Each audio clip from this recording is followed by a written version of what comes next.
ኢትዮጵያን ወደ ተምሳሌት ሀገር ነው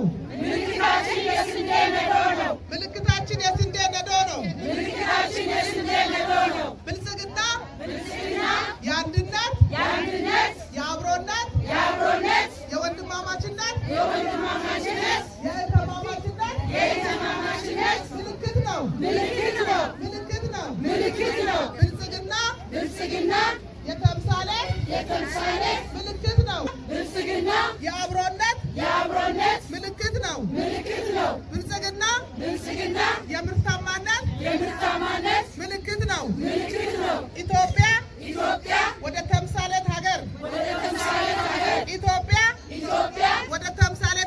ወደ ተምሳሌት ሀገር ብልጽግናን እንመርጣለን ምልክታችን የስንዴ ነዶ ነው እኛ ሴቶች የብልጽግና ፓርቲ አባሎች ነን